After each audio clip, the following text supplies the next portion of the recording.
So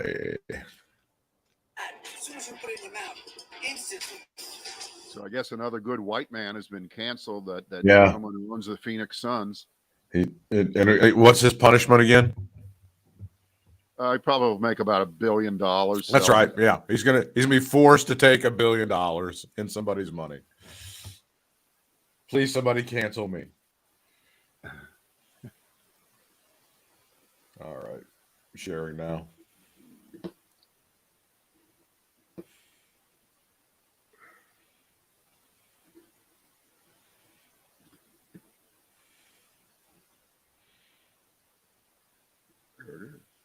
I mean, it's like, but it is weird that, like,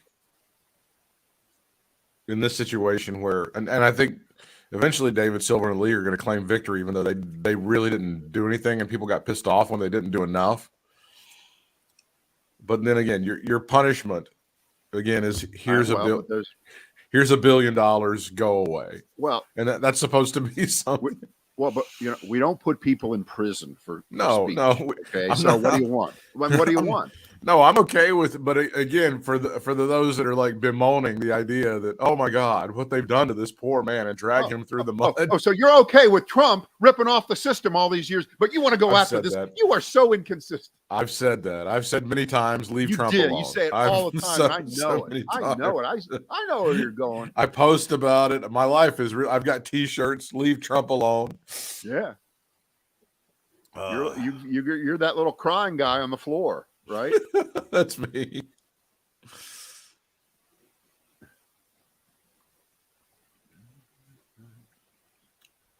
Okay.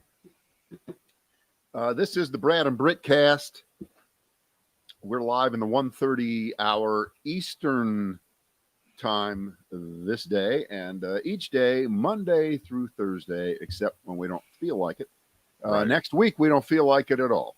Okay, not next week. Nothing. Like. We're going to take the week off. That's how we do. It's our fall break, which fall barely began. But also, kudos for almost starting exactly at 1:30 today. We were fairly close. Not bad.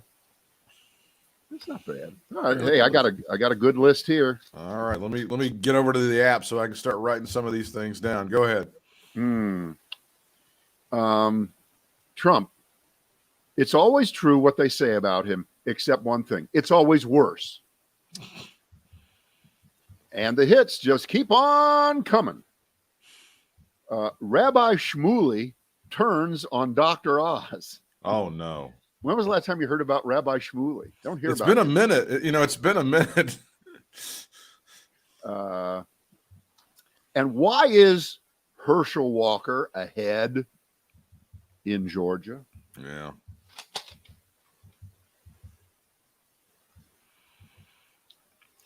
All right. What do you want to start with?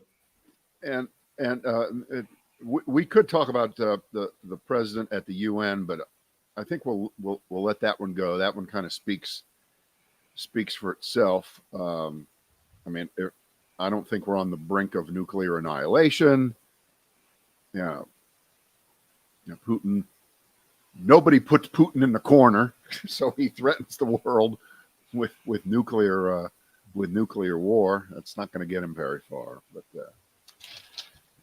anyway, the one thing I have to say about that, the plan that Putin has in place right now, which is to force all of these areas that have not been taken back by the Ukrainian army, the places that he invaded, and they either drove the people out or just leveled the areas. He's now going to declare them part of Russia and have the people there, quote unquote, vote in a quote unquote plebiscite referendum to see whether they really do want to become part of Russia instead of living under the oppressive regime of Zelensky and the Ukrainians.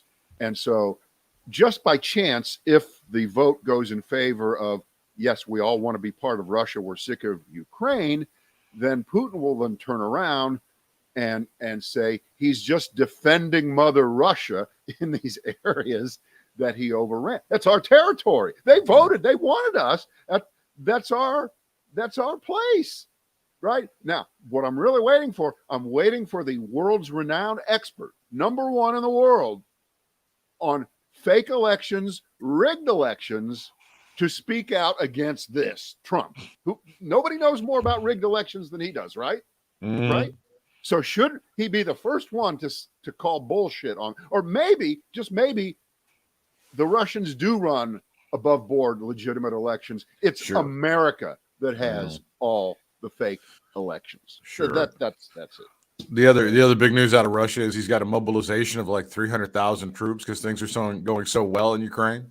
Oh, well, you know what? They're letting people out of jail. They're letting criminals out, and they're making them sign a thing saying, all right, we'll let you out of jail if you'll go be cannon fodder for 6 months at a time over there in Ukraine. Okay, I'll do that. Anything to get out of jail. So that's what you call a less than willing, committed fighting force. That could be part of the problem.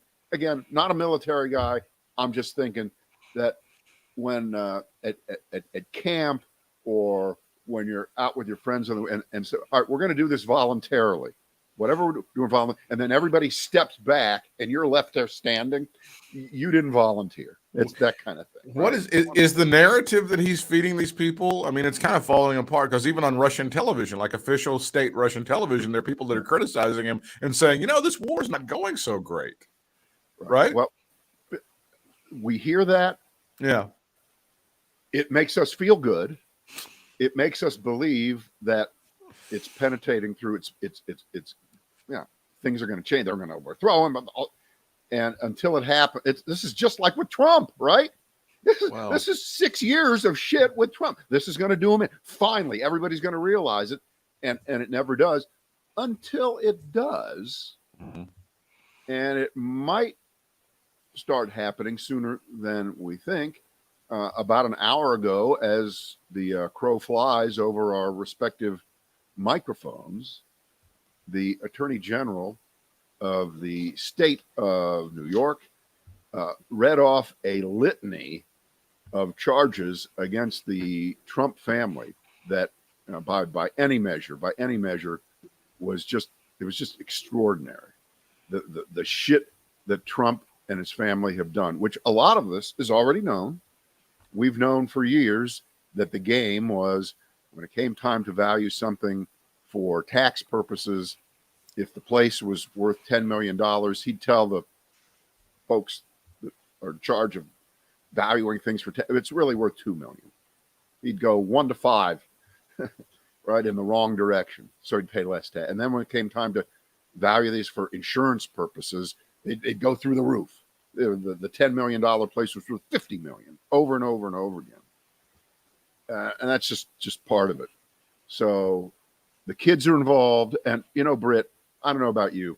It's one thing to go after Donald Trump, but his children, that's just horrible. That's just mafia tactics, isn't it?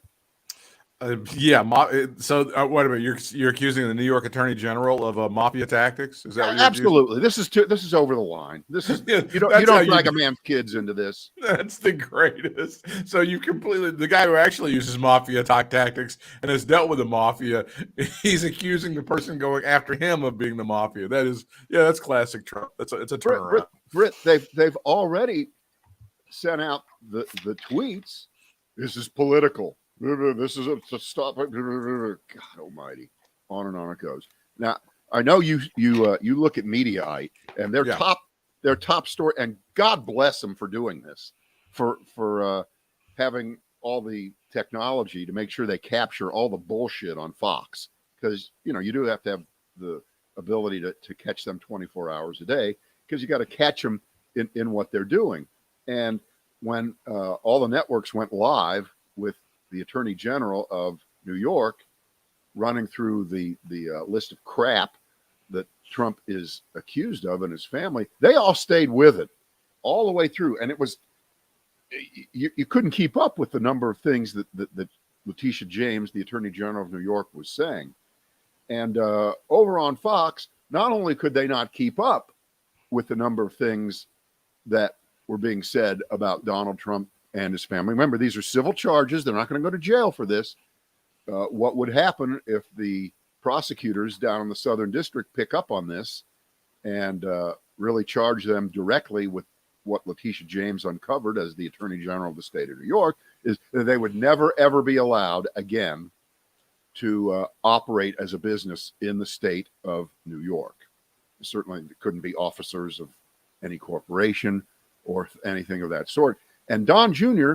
has already applied to the Manhattan School of Truck Driving as his next profession. Remember, he used to be a bartender out west. Remember, you also hear those stories after he graduated from college. He was kind of aimless. He didn't want to be a part of the family. He was a rebellious son of a bitch. Now he's just a son of a bitch. Right. He's completely in on everything. So Fox cut away from the press conference was your point. Check it out. Check out what they actually did, because she's running through all these different examples of what Trump is charged with. And Harris Faulkner, the noontime anchor, comes right in. That this amounted to a overstatement of, give or take, $200 million. Misrepresenting the size of the apartment was only one of the many ways that Mr. Trump intentionally misvalued his asset for the purposes of increasing his net worth and inducing banks to offer more favorable terms.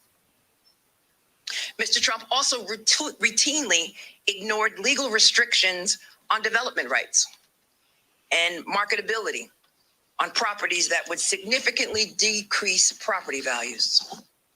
For example, let's take Trump Park Avenue in New York. This building contains both commercial and residential space. The unsold residential condo units owned by Mr. Trump and the Trump Organization represented. So the New York State Attorney General has just announced a rather lengthy and detailed layout of the lawsuit that she is putting against Donald Trump, former president. It's a big deal, isn't it? Some of this is really inside baseball. Really? It's your tax dollars in New York. Oh. And some people may even accuse it of being political because we're 48 days away from the midterm elections. Right. You like and that one? Both presidents, the current and the past, are certainly being looked at to help candidates out. So we'll see how this plays out. We're certainly. Yeah, okay. It's inside baseball, Brad. You little people wouldn't quite understand. At 8:30 tonight, by the way, Sean Hannity will take a speculum to Hunter Biden's ass and go through each crevice of his colon. But this is inside baseball, so we can't really. I don't want you to really. Britt, the drinking game tonight, I think, if you could hate yourself enough to watch the prime time on Fox, the drinking game would involve the phrase Biden crime family. Okay, don't you think? Yeah, sure. Yeah. Sure. And remember, and you and I have been talking about this for years, and we've talked 100 times about how, and everybody knows this that has any sense or knowledge of American history, that when they did get Al Capone, it wasn't on bootlegging, it wasn't on murder, it was on tax evasion, because there are a couple guys at the IRS who really hold themselves up and started to look, and they nailed him on tax evasion. And this is kind of equivalent to that. If you can't get him for overthrowing the government or being charged with plotting to overthrow the government, which is a pretty bad thing, let's just get him on financial crimes, of which there are many. And it does bring up the question of, how did he get away with this? How did the accountants sign off on this? How did the banks sign off on this? Because, Britt, honest to God, if you wanted to renew your homeowner's insurance and you suddenly said that your $200,000 house is worth, $2.3 million, my guess is you wouldn't be able to get away with it. That's fraud. I think insurance fraud is a thing. I think it's prosecuted. I believe it pretty heavily. Right. But he got away with it for a long time. And again, that's a secondary question, but it's not, because, Britt, I think what he's going to say is, they all let me do it, which, by the way, is the lamest, I love that. If it was wrong, someone would have told me. He's going to do something that's... Oh, that's great. But this is inside baseball. Now, tonight, we're going to track down the guy that made the keyboard on Hunter Biden's laptop. That's going to be on the Tucker Carlson show, so don't miss that. But this is too inside baseball. Britt was the guy who blew the whistle. Was he a blind guy who couldn't speak, or was he a deaf guy who couldn't walk? Oh my God, that is fantastic. No, this is too inside baseball. We're going to go back to Joe Biden allowing folks to shoplift across America. Look at what's happening. And they have the video of people smashing and grabbing Yeah, go all back over the to place. that. Go back to the hits. We Yeah. got some great video of it. Look at these black people running amok in San Francisco. This will soothe your soul, Fox viewers. You'll love it.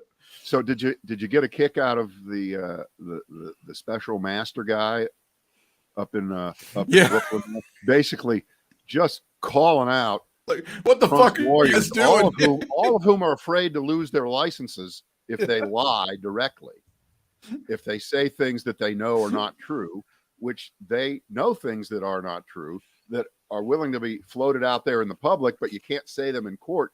This reminds me exactly all those 60 lawsuits that Trump lost across the country after the election, where they would go into court with nothing. And every time, didn't matter who appointed the judge, whether it was a Trump judge, an Obama judge, whether it was a Clinton judge, George H.W. Bush, a George W. It didn't matter. All of them said, get the fuck out of here. You've got nothing. And that's what the special master did on Tuesday over this whole concept of, are they classified or not classified? Well, they're Trump declassified all of them, said the lawyers, but not directly. And the special master said, no, the Justice Department, they looked at all this shit. It's classified. Where's your proof that it's not classified? Well, we can't tell you now, because if there's an indictment, we'll have to use that as a defense in court. That's not a defense for not coming forth with refuting evidence. So the judge said, and I wish he could come up with a newer phrase besides, you can't have your cake and eat it too, which, by the way, I never thought was objectively true. Yes, yeah, stupid. Bobby, here's your cake, and you can eat it too. What am I supposed to do with it? Am I supposed to sit on it? What the fuck do you want me to do with this cake? I've got a cake. You're supposed to eat it, aren't you? Right. But we get the point of what he was saying, which is that, and he did say this, if you can't prove that these documents were declassified legally with the receipts to show it, then I am going to assume that they are classified, which of course we know isn't what the crux of the case is anyway. No, it's not. But so you already know that the regrets have long been expressed, I'm sure, by Trump. Who picked this guy? Who thought he would be in the tank for us? Huh? What happened there? You're not Whose fighting idea for was me. that? Where's my Roy Cohn? Roy Cohn would have never picked this guy.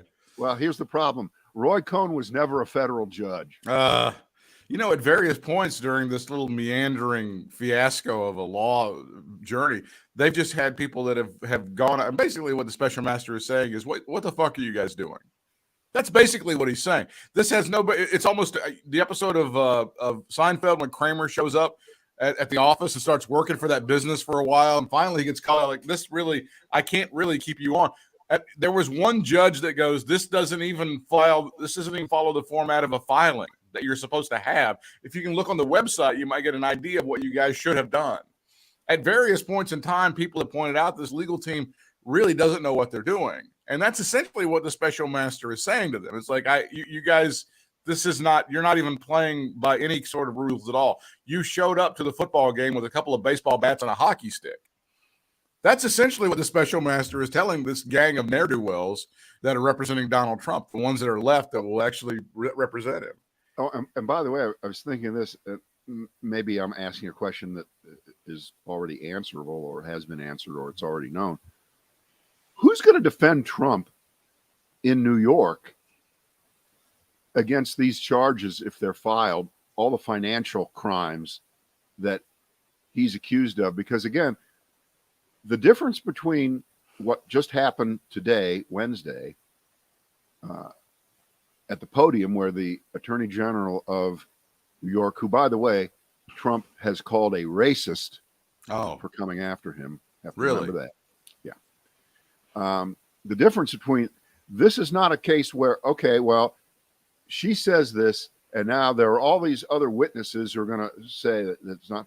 No, she's doing this based on papers, on things that are written down, on contracts, on loan agreements, on tax receipts, literally the receipts. So it's a little bit different. This isn't a he said, she said kind of setup at all. Not in this kind of civil trial. This is when you're accused of these kinds of financial crimes and the prosecution comes in there with a stack of stuff. Sorry to use that phrase. It's a whole different ball game. I mean, you are most of the way up Schitt's Creek when this happens. So this was but this was the Hail Mary. This was, we're going to get a special master. You're going to be sorry when we unleash the power of the special master. You fuckers are going to be served. And now this guy's like, right now we're back down in Florida. See, isn't it kind of poetic that it's Florida and New York right now? Now Georgia, by the way, no slouch in this at all. No. They're kicking some ass and taking some names. But if you'd like to pivot over to how they're not kicking ass and taking names in Georgia, how the fuck is Herschel Walker winning this race? We can get onto that topic if you'd like. Sure. Here you go. And by the way, the latest number, it's hard to believe, but it's true. Atlanta Journal-Constitution.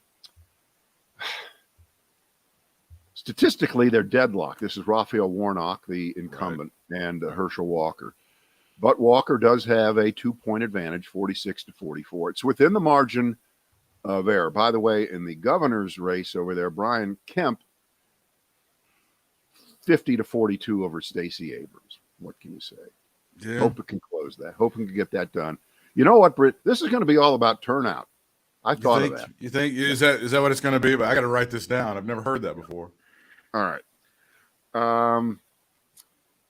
And I guess the explanation on Stacey Abrams might be just as much that Joe Biden's approval level, which bumped up into the mid to upper 40s suddenly in the last couple of weeks. In Georgia, it's still like 37%. So she's running in a tough arena right now. But then so is Raphael Warnock. But on the other hand, he does have as an opponent the worst candidate ever in the history of candidates for the U.S. Senate. But here is a piece from a guy named Charles Coleman in Slate. And his charge is that Herschel Walker is deliberately playing the dumb black stereotype card. Wow. Because you may have heard him the other day or seen that he's already lowering the bar on how well he's ever going to do in a debate against Raphael Warnock, saying, I'm just this country boy. I'm not that smart. He's a preacher. He's a smart man. Wears those nice suits. So he's going to show up and embarrass me. And I'm just waiting to show up and I will do my best. I was going to go full step and fetch it. Yeah. But I didn't want to. Right. So Mr. Coleman says that the dog whistles contained within that statement are pretty much in line with how Herschel Walker is running his campaign. He presents himself as a God-fearing, humble, relatable, ordinary, self-made common man from the country. And he makes out Raphael Warnock as a fancy suit-wearing, Biden-loving, smooth-talking city slicker who gets kickbacks from the pulpit and has a questionable history of domestic violence. So he's kind of a combination of let's see, who would be there? Al Sharpton and name a violent black guy put together. That's who Warnock is, right? That's how they're positioning him, I guess. And of course, if Herschel Walker is the common man, by the way, many people have won a Heisman Trophy. Many people have made millions of dollars as football players. It's a pretty common thing. But the Herschel Walker, I'm not really that smart comment, says Mr. Coleman, serves a couple of purposes. It lowers the bar about what's going to be a dreadful performance in the debate, and it sets it up so that Raphael Warnock has to back off and not be too smart, too good, or he'll be a bully. He'll be a bully. They're trying, and you know what, Britt? I think that is absolutely not going to work. I think that everybody sees this coming. Everybody knows what it is. Coleman even goes so far as to compare Herschel Walker to some of the most stereotypical dumb black people on screen in movie history. Big Sam in Gone with the Wind, Sambo in Uncle Tom's Cabin, Tom Robinson in To Kill a Mockingbird, Bubba and Forrest Gump, and John Coffey in The Green Mile. Just not that bright, not that bright. So to conclude, Mr. Coleman says that there is a subset of bigoted white voters who will gravitate to Herschel Walker. This is how they like their black people? That's right. He's safe. He's controllable. Right. He intentionally plays into the idea that black men, and by extension, black people, are fine, humble folks who can be trusted as long as we understand our limits and accept that white people know better for us, black people, than we do for ourselves. If that, boy, and we're not there, Britt. We don't see all the TV commercials. We're not in the middle of that campaign, but we get just enough of a flavor of how lame Herschel Walker really, really is, how unfit he is. Although the phrase "he shouldn't even be allowed to run," it still towers way over Trump more than even Herschel Walker. Okay, Trump should have never been able to get out of the batter's box into the political arena based on the financial crimes that he has been charged with, because he didn't just do this last week. He didn't do this 2 years ago. This has been going on for decades. This is how he's run his business. This is how he's gotten richer than he probably really is. And, you know, Tim O'Brien, the guy who writes for, I think, Bloomberg these days, who wrote the biography of Trump, and then Trump sued him because he's the one that said Trump wasn't nearly as rich as he purported to be. And of course, Trump lost the lawsuit. Right. Okay. O'Brien laid it out years ago. There are other books about Trump that were all there, and nobody saw fit to investigate him over anything really serious until, you know, he became a candidate and then running for president. And by the way, one more from the phrase, the hits just keep on coming. You remember Sure. the lawsuit from E. Jean Carroll, the writer? Mm-hmm. Remember that one? The sexual harassment lawsuit, to say the least. Well, that kind of went away. But there's a new law in the state of New York. It's called the Adult Survivors Act that allows her to file a lawsuit again against Trump. Remember, she said that he raped her in a department store in Manhattan, late 95 or early 96. And she is going to file that suit in November, which is the day that act in the state of New York, the Adult Survivors Act, goes into effect. It allows you to file a lawsuit, actually, no matter when it happened, no matter when. There's no statute of limitations on rape. So Carroll sued Trump for defamation in 2019 when he said she was completely lying about the rape claim. And remember, he threw in the, she isn't my type. Right. Yeah. And so, God, that went nowhere. But now she gets to come back and add to the party of misery for the former president. With this killer legal team of his, though, boy, she's got murderer's row to go up against this time. Yeah. So, where's Trump going to get lawyers to defend him in New York against these new charges? I mean, these are really complex, big time technical charges. I mean, you need to be a true specialty kind of lawyer. I mean, how many people would be able to even do this? There probably aren't that many who have this kind of level of expertise. So he's triple fucked. Yeah. I think he's the idea he's ever going to hire a competent lawyer ever again is, I mean, that's out the window. Yeah. Because they like to get paid, and he hasn't paid them, and then word got around. That's what they do, is they start sharing information. You know, he's not paying anybody. Oh, okay. Well, we're not going to be representing him anymore. Here's a horse. Take a horse. That's what they tried. He tried to trade a supposed $5 million stallion, which, by the way, he might have marked up the value of that too. Now that I think about it, Herschel Walker, going back to that, is responsible for that Dallas Cowboys dynasty of the 1990s, as you'll recall. That's true. No doubt about that. Because they traded away a bunch of picks, traded him away to Minnesota for a ton of picks that turned into people like Troy Aikman. Emmitt Smith, Michael Irvin. Can I tell you, Georgia, Atlanta can trade him back to Dallas right now. Send him back there.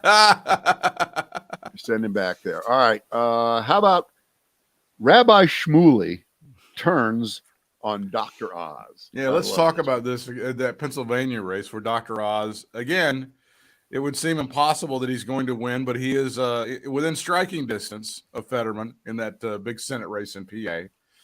Right.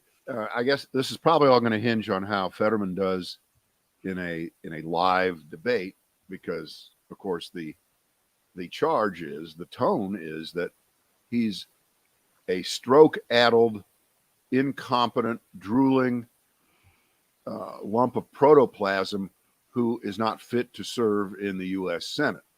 That's now, I told you, I heard him 2 weeks ago, being interviewed on the Pod Save America podcast. Mm-hmm. Obviously a friendly group of people there, but he was fine. He was fine. I mean, he wasn't being pressed to the wall on answering, but he was fine.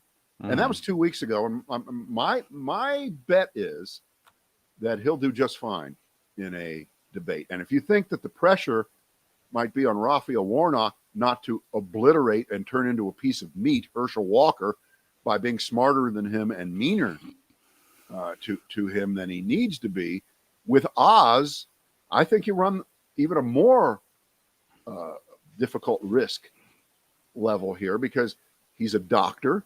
He should know better to not pick on people who might have some kind of physical malady. And he's an arrogant son of a bitch to begin with. He's an unlikable asshole who isn't even from Pennsylvania. So if he pounds down on Fetterman inappropriately, it will be, I think it backfires on him. I think that, but that should be an interesting debate there. Interesting debate. All right. Rabbi Shmuley Bochak, who for years talked about his good buddy, his dear friend, Dr. Mehmet Oz, told him to run for office, spent hours talking about their shared desire for unifying values-based campaigns.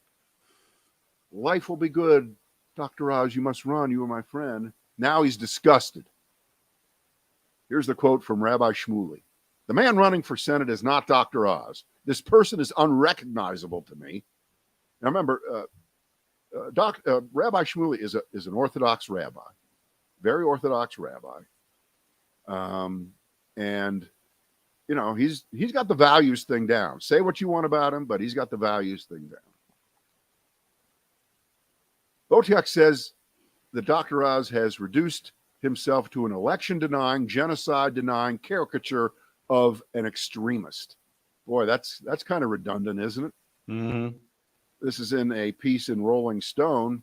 They talked to him, and Rabbi Shmuley said that Trump, who's embraced by Dr. Oz, his false claims of the stolen election skewered the GOP Senate nominee, Dr. Oz, over his positions on the Armenian genocide and the president of Turkey. So remember, Dr. Oz's family is from Turkey. Mm-hmm. I mean, Dr. Oz is American. I'm not saying he's not an American citizen. He grew up in Cleveland. I think he's a Clevelander.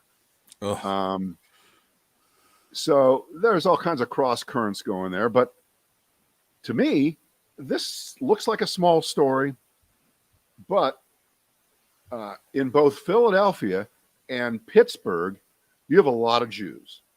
Those are two big Jewish population cities. Not majority, but they're significant voting blocks, particularly in Philadelphia, and still in Pittsburgh too.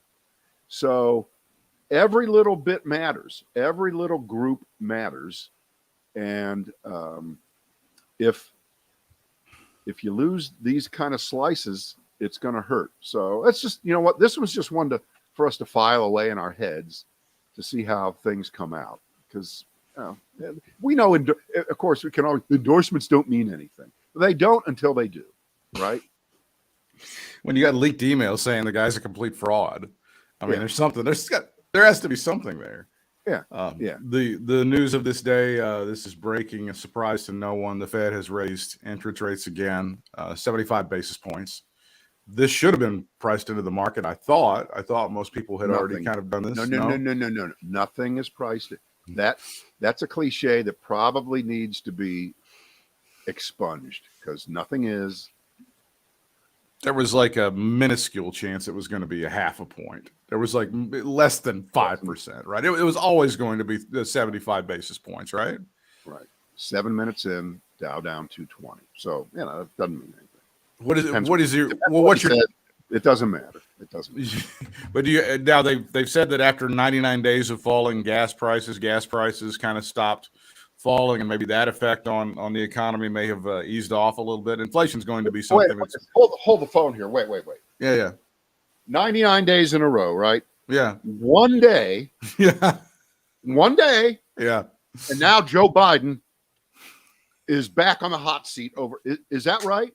Because Britt, they're supposed to fall every day forever until they got to zero. Right. Or else Joe Biden has destroyed the ability of the United States to be energy independent and wants to raise gas prices to the moon so that everyone buys an electric car that will be dependent on enough electric power being generated, which can't ever really be generated in the short term and would fuck up the country if everybody had an electric car that quickly anyway. But we're going to pretend. We're going to go with it.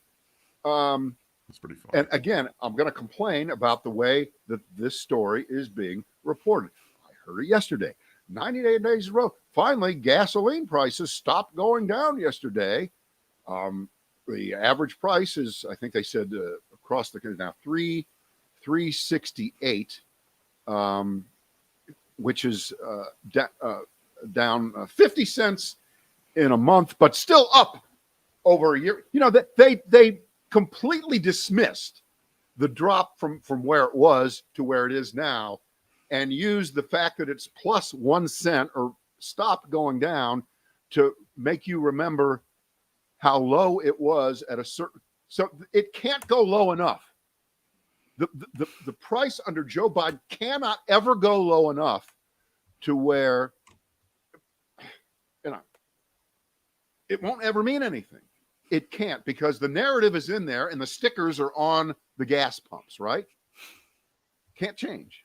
Now, well, yeah, but the stickers, I mean, it always made it look like he was making the price go down after a while. I mean, that was the humor of that. You never heard it interpreted that way. I didn't see people taking pictures of the same gas pumps right now. Did you? No, because we're not the assholes that they are. I think we've established that. But, I mean, Jesus. Remember, when the news is good, it doesn't get reported, or it gets misreported, or the Democrats are shitty at bragging about it.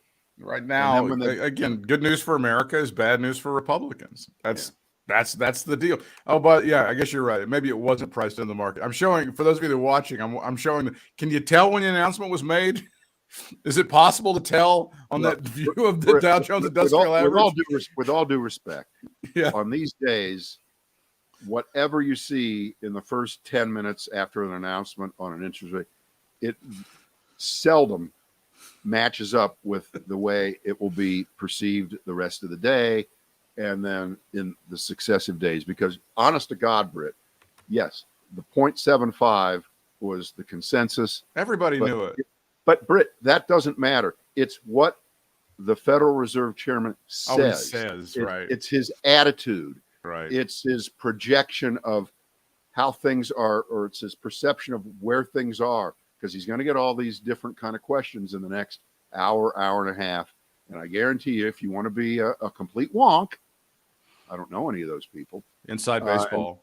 And watch the gyrations. One word in one direction can be market moving to an extraordinary extent.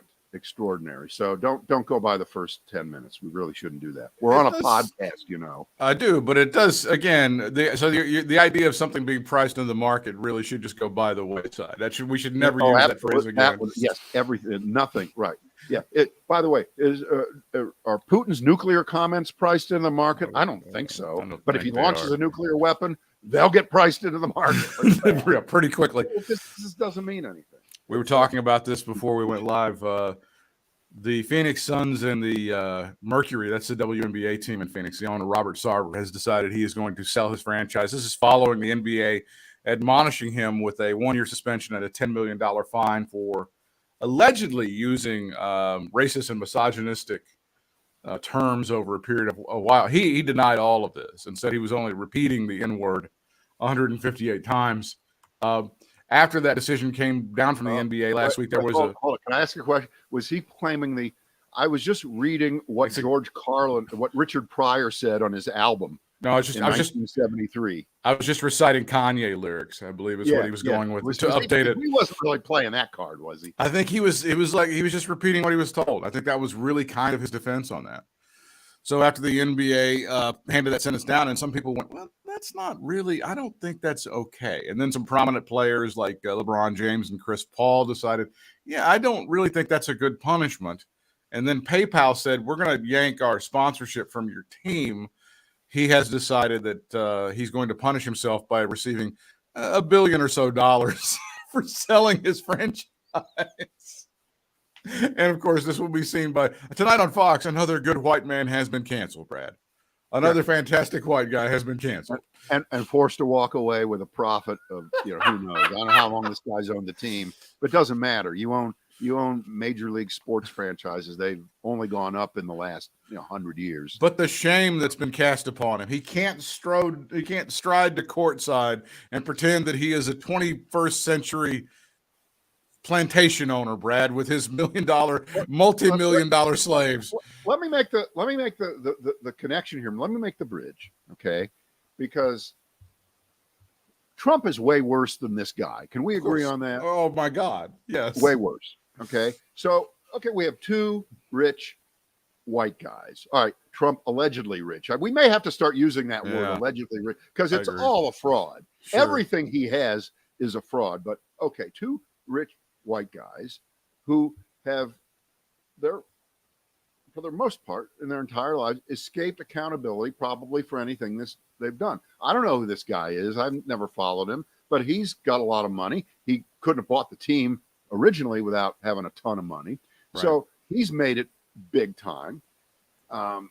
And nothing's ever happened to him. So now, quote unquote, something is happening to him. And, you're right. And we talked about this earlier. Yes, the punishment of having to sell the team and walk away with just an ungodly profit, could be $1 billion to most of us is, oh, that's real punishment. Okay. And, of course it's not. In the case of Trump, however, he has done things way, way worse, and there has not been any accountability.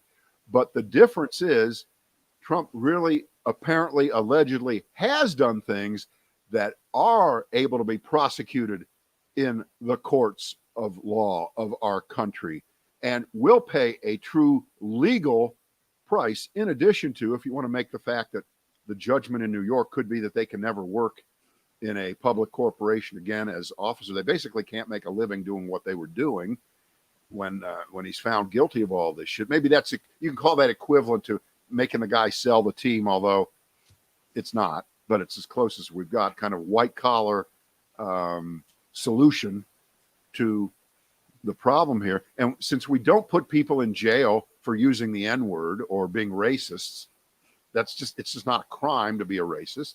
It's just you're an asshole. Nobody wants to associate with you, and we don't want you owning a team in the NBA. So they're taking this guy out that way and making him sell. Is there equal? Are they equal? No, but we hope that Trump gets the kind of punishment for the crimes that we believe he's allegedly committed.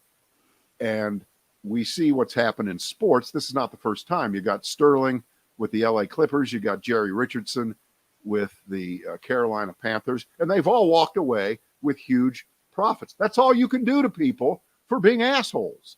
Yeah. That's all you can do. Britt, in radio, you and I would get fired, right? But that's all they could do to us. They're not going to put us in jail for things that we might have said. Thank goodness. So, So you want to buy a team? Apparently, he's a real estate guy. That's how he made his money. Big Okay, real estate well. guy there in Arizona. Yeah. Not But surprising. it's just so A lot of money unfortunate. in that, I hear. A lot of Yeah, money. it's just very unfortunate. This poor man's going to have to receive a shit ton of money and just go away. It's very sad. Yeah, well, is Sterling still alive or is he dead? God, I hope he's dead. Surely he's dead. Let me see. Donald Sterling. I think we'd know if he was dead. I'll bet you he's still alive. Jesus, God, please. He's got to be 110. No, he's still alive, of course. How old is he? Does it say? 1934 was when he was born. Oh, okay. So he's So what, 88. Yeah. He turned 88 in April. God almighty. Holy shit. Only the good die young, but the bad guys live forever, right? Yeah. All right. Anything else? Oh, you know what? I got one more here. We're into to hypocrisy and shit like that these days. You know, this whole forgiving of student loans and all that. Oh, yeah. Well, as you know, and just play along with me because it's important that you agree with me. Republicans are for lower taxes. They're for the little guy. They don't want people paying any more tax than they ever have to. And there are just certain things that should never really be taxed. Right? Pretend I'm right. Mm-hmm. Yes. Well, in North Carolina, along with 6 or 7 other states, they've decided that if you get your loan forgiven, your student loan forgiven, and of course, there are no federal taxes associated with that, there will be state taxes associated with the amount of money that you are not paying back on your student loan. I know that just sounds stupid saying it, doesn't it? Mm-hmm. It sounds stupid. Last week in North Carolina, Governor Roy Cooper asked that the state law be changed to correct what he thinks is a fundamental unfairness. We're going to get hard because if you had a loan that was, let's pick a number, 20,000 you owed, you're going to get 10,000 off of it. Now you're going to get taxed on the 10,000. I assume it's the income tax level. So whatever your income was last year, they're going to add 10,000 to it and then tax you on that amount. Which are the states that are doing this besides North Carolina? You ready? Mm-hmm. Arkansas, Indiana, Minnesota, Mississippi, Wisconsin, and California. That's right. High tax California. We're just like high tax California has Democratic control. Legislature, governor, they've had it for 20 years. So yeah, they tax everything in California, but this is North Carolina. Right. This is North Carolina.